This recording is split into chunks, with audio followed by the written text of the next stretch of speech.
Hello, sports fans. Welcome to Spruce Sports Central. Today, we're going to be going over my 2024-2025 NFL awards. So this video will consist of awards that I came up with, as well as the awards that actually exist. And when I'll be saying my winner for each award, it's going to be who I think should win the award, not who I think will win the award. But we start off with the awards that I came up with, beginning with the best team. So the best team can go a few different directions. It could go to the 15-2 Chiefs, the 15-2 Lions, the 14-3 Vikings, or the 14-3 Eagles. But I think the best team in the NFL in the regular season was the Lions. They were tied for the best record in the NFL at 15-2, and they were tied with the Chiefs. But the reason I'm giving it to the Lions instead of the Chiefs is the Chiefs, they were constantly in these close games and seemed to be very lucky to win games, whereas the Lions, they were consistently dominating, looking good every week, and they're the best point differential in the NFL at plus 222. On top of that, the Lions were also the first team in NFL history to have a 4,000-yard passer, a 1,000-yard rusher, and a 1,000-yard receiver in the same season.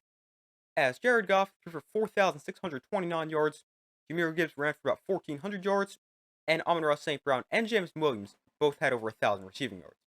But the Lions, they're my best team. Moving on to worst team. So there's a lot of bad teams this year, as there were 6 teams who won 4 games or fewer. Well, I'm going to give the worst team to the Giants. You could make the argument it should be for the Titans, who have the top pick in the draft, or it could be for the Browns, who have the second pick, but I'm giving it to the Giants. They were the worst team. They were awful. They went just 3-14, and they couldn't even tank correctly because they had the number 1 pick heading into Week 17, but they ended up beating the Colts, which cost them the top pick. But the Giants, they can't win, and when they decide to win, they do it at the wrong time. They're my worst team in the NFL.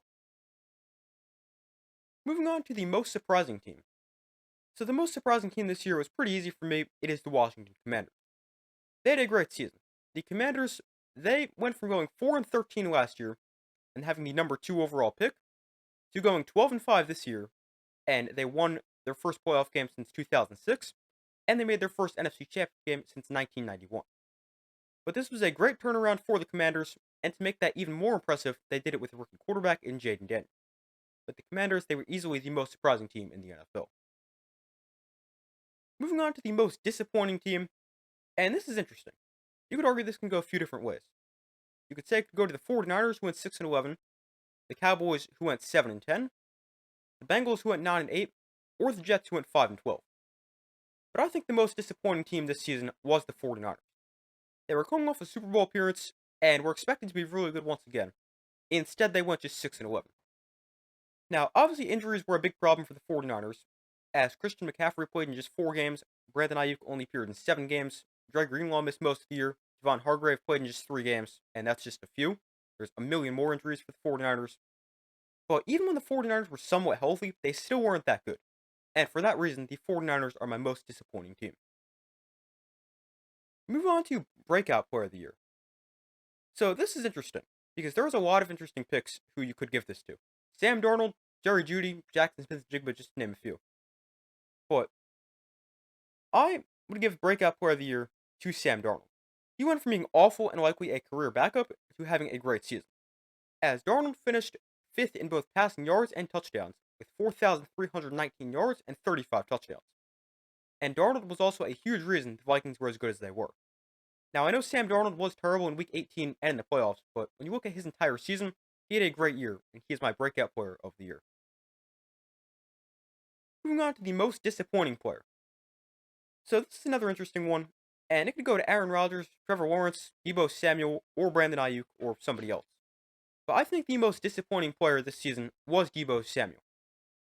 Now, unlike Aaron Rodgers, who's getting old, Trevor Lawrence, who got hurt, or Brandon Ayuk, who also got hurt, there's not an excuse for Deebo Samuel. He was just bad. He finished the season with 670 receiving yards and 3 receiving touchdowns, and he also had 136 rushing yards and a rushing touchdown. But this is another very disappointing season for Deebo Samuel, and he is easily my most disappointing player.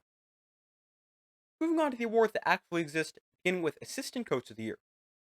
So the finalists here, Bills offensive coordinator Joe Brady, Eagles defensive coordinator Vic Fangio, Vikings defensive coordinator Brian Flores, Lions offensive coordinator Ben Johnson, and Lions defensive coordinator Aaron Glenn. So this is a very tough award because all 5 of these assistant coaches did a great job this season. But I'm going to give Assistant Coach of the Year to Lions offensive coordinator Ben Johnson. Ben Johnson, he did a great job with the Lions offense, as the Lions, they finished second in the NFL, averaging 409 yards per game. They were top 6 in both passing yards per game and rushing yards per game. And on top of that, the Lions had the league's best scoring offense, putting up 33.2 points per game. But Ben Johnson, he did a great job, now the new head coach for the Chicago Bears, and Ben Johnson is my assistant coach of the year. Moving on to coach of the year, and the finalists there are Dan Campbell, Kevin O'Connell, Sean Payton, Dan Quinn, and Andy Reid. So just like assistant coach of the year, there's a lot of coaches who have done a great job this year, and this can definitely go different directions, but I think this should go to Kevin O'Connell of the Vikings. The Vikings, they ended up going 14-3, which was tied for the second best record in the NFL, and the Vikings, they were not expected to be anywhere close to one of the best teams this season. Kevin O'Connell, he did a great job. He also helped turn Sam Darnold into a good quarterback, and the Vikings, they had a great season. Big reason why is Kevin O'Connell, and he is my coach of the year. Moving on to comeback player of the year. The finalists here: Joe Burrow, Sam Darnold, J.K. Dobbins, Christian Gonzalez, and Damar Hamlin. So to me, this award comes down to two players, either Joe Burrow or Sam Darnold. The other three finalists have had great years and comeback stories, but I think Burrow and Darnold were levels above them. But Burrow, he led the NFL with 4,918 yards and 43 touchdowns, while Darnold was fifth in both yards and touchdowns with 4,319 yards and 35 scores. My comeback player of the year is Joe Burrow. He had an insane season coming off his wrist injury, and he is very easily my comeback player of the year. Moving on to the offensive rookie of the year, the finalists here are Brock Bowers, Jaden Daniels, Malik Nabers, Bo Nix, and Brian Thomas Jr. Now, all five of these players had great rookie seasons. Brock Bowers and Malik Nabers both broke the rookie receptions record. Brian Thomas Jr. was third in the NFL with nearly 1,300 yards and 10 touchdowns. And all three of those seasons were great, yet it still doesn't compare to what Jaden Daniels did.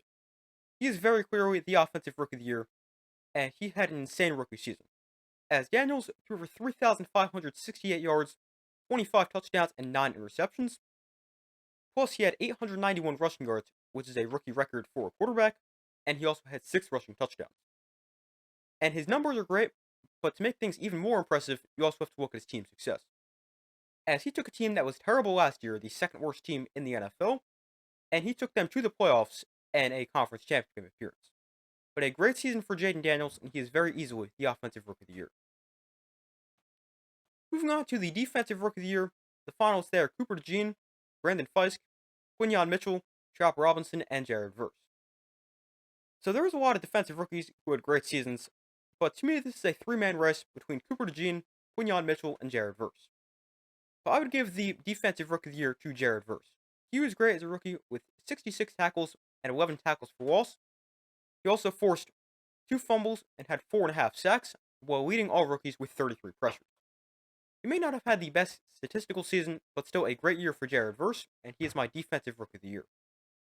Moving on to the offensive player of the year, and the finals here are Saquon Barkley, Joe Burrow, Ja'Marr Chase, Derrick Henry, and Lamar Jackson.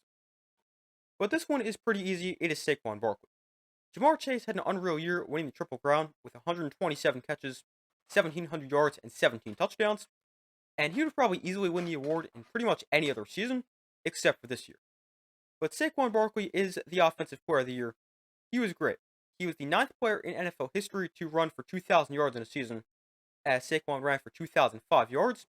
He also had 13 touchdowns and averaged 5.8 yards per carry, which is second most among running backs who had at least 100 carries. But a great season for Saquon Barkley, and he is very easily the offensive player of the year. Moving on to the defensive player of the year, so the finals here are Zach Bond, Myles Garrett, Trey Hendrickson, Patrick Surtain, and TJ Watt. So this is a tough one because it doesn't really seem like anyone has truly separated themselves from the rest of the pack. But I think this comes down to either Zach Bond, Trey Hendrickson, or Myles Garrett. For Zach Bond, he was 6th in the NFL with 151 tackles.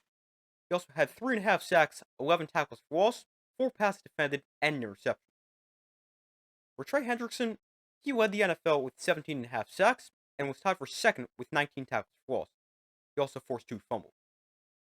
And then for Myles Garrett, he was 3rd in the league with 14 sacks and led the NFL with 22 tackles for loss, and he forced 3 fumbles. But I would give the defensive player of the year to Trey Hendrickson. He led the NFL in sacks by a fairly wide margin, also made a big impact against the run with 19 tackles for loss, and Trey Hendrickson had a great year, and he's my Defensive Player of the Year.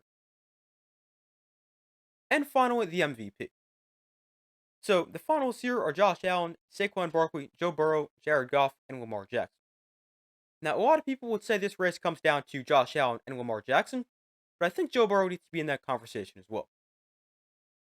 But when you compare the stats, Josh Allen, he threw for 3,731 yards, 28 touchdowns, and 6 interceptions, while also running for 531 yards and another 12 scores. Then for Joe Burrow, he led the NFL in passing yards and touchdowns, as he threw for 4,900 yards, 43 touchdowns, and 9 interceptions. And Burrow is actually the third quarterback in NFL history to throw for at least 4,500 yards and 40 touchdowns while throwing fewer than 10 interceptions.